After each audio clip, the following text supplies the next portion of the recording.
Well, as you say, Alex, we've obtained new images which we're about to broadcast, which provide the most conclusive evidence yet that Benazir Bhutto was shot, contradicting the government's official version of events and adding to suspicions here that it is trying to conceal the extent of the security failure which contributed to Mrs. Bhutto's assassination.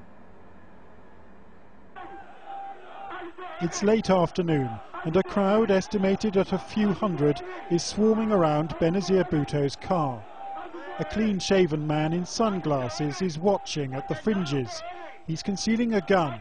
The man in white behind him is the suspected suicide bomber.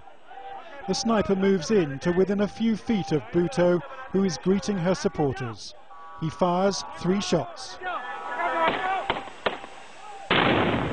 The last bang is that of the suicide bomber, blowing himself up. 21 people in all were fatally injured here.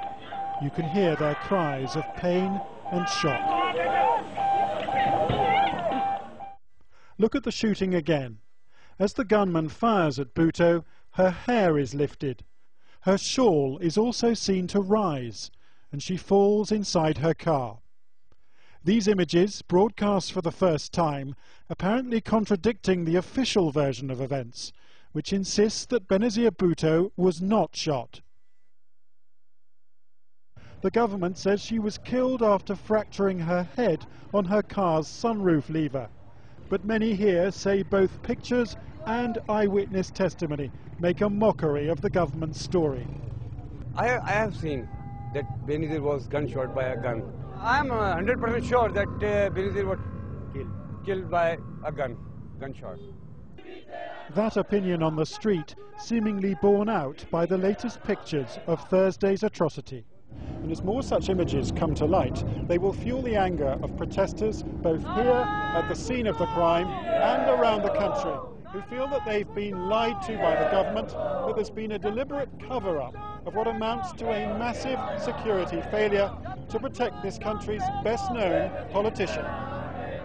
A surgeon who treated Bhutto on Thursday night said she was shot twice in the head and the neck.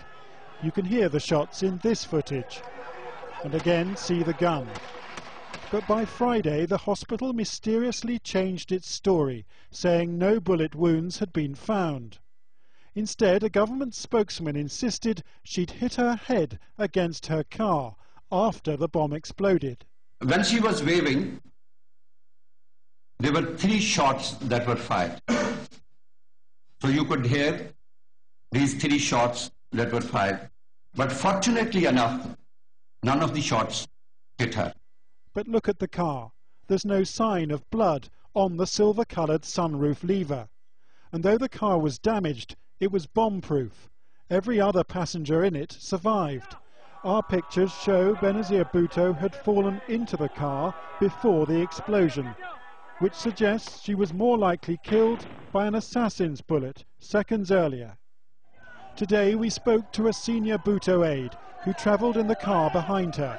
She described the government's version of events as ridiculous, dangerous nonsense, a cover-up. If we look at the proximity of the aggressor to the victim, and we take into account which side of the victim the aggressor can be seen, and then we see that the scarf at the base of her head lifts very suddenly without any other related movement, it suggests to me very strongly that there was a concussion on that side, or in other words, it looks very much like she was struck from a bullet on the left-hand side, low down on the head. To the left of the car, we can see 3 policemen. They're doing nothing to hold back the crowd. There's no doubt Benazir Bhutto made a fatal mistake when she stood through her sunroof. Yet her aides claim President Musharraf turned down her request to allow British and American private guards to protect her. Officials have rejected calls for an independent foreign inquiry into this assassination, though they've offered to exhume Bhutto's body if the relatives who've just buried her request it.